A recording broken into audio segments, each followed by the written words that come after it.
These days it seems like everyone, including rappers, streamers, football players, and anyone else that's a somebody, owns a Dodge Ram TRX, which is an iconic truck equipped with the Hellcat engine producing 702 horsepower and 650 pound-feet of torque that's sent through all four wheels through an 8-speed automatic transmission. But what if I told you that this truck isn't the first iconic or fast truck that Dodge has ever produced? Yes, that's right. Way back in the early 2000s, the SRT team at Dodge was seeing major success with their Dodge Vipers, which was equipped with a 8.3 liter V10 engine producing 500 horsepower, and they definitely wanted to capitalize on the success of this car, so they decided to look for other cars in their lineup with a big enough engine bay to hold this big ass engine. And since the Chargers and the Challengers hadn't started production again yet, the only option the SRT bros were left with was the Dodge Ram itself. And with that, they got to work immediately building one of the most absurd and outrageous trucks known to mankind, called the Dodge Ram SRT-10, now equipped with the same engine as the Viper, producing 510 horsepower. And as if that wasn't insane enough, you could also pair this engine with an optional 6-speed manual transmission on the regular cab versions. Speaking of, this car came available in both a 2-door style and a 4-door style, and personally I'll take the 2-door style as I think it just looks way better. But I'm sure by now you're thinking to yourself,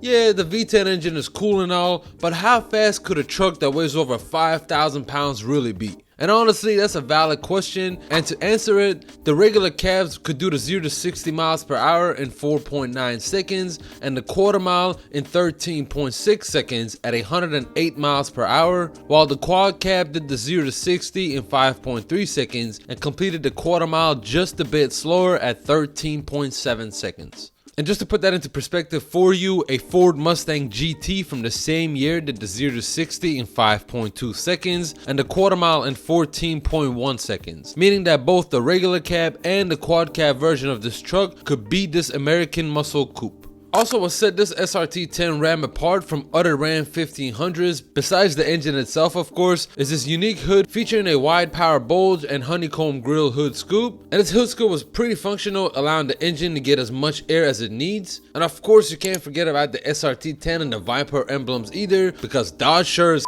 didn't let you forget about them, putting a decal on almost every side of the car, letting you know that this isn't just a regular Mopar. That's not all, however, as on the interior of the car, you also notice these 8 Infinity brand speakers with a DVD-based large color LCD map, which was literally super wild for 2004. You also had this pillar on the driver's side for your gauges, such as your oil temperature gauge and your coolant gauge. And since this car was receiving a boost in horsepower, it was ultimately going to need better tires and brakes, and that's exactly why Dodge decided on these 305 40/22 Pirelli tires all around, on these 10-spoke wheels, and for the brakes, Dodge went with the heavy-duty 2500 truck brakes on this car. And aside from the performance factor, this car was at the end of the day just a truck, which meant that it could do truck things such as having a towing capacity of 7,500 pounds and a transmission being rated to handle up to 700 pound-feet of torque, just in case you needed to do more upgrades for more pulling. Now, this car's existence was ultimately have to come to an end in 2006, as this bad boy guzzling gas and getting you a solid 9 miles per gallon in the city just wasn't going to cut it for consumers. Plus, the Challengers and the Chargers were both about to make a comeback, and the Mopar fans were just way more excited for those vehicles instead of this beauty. But don't get it wrong, because personally I would definitely love to buy one of these cars over the TRX, even though the TRX is faster and makes more horsepower, because I think what this car lacks in power compared to the TRX, it more than makes up for in character. Oh, and the 6-speed manual definitely helps too. Now, if you enjoyed this video, be sure to give it a like and subscribe for more content like this.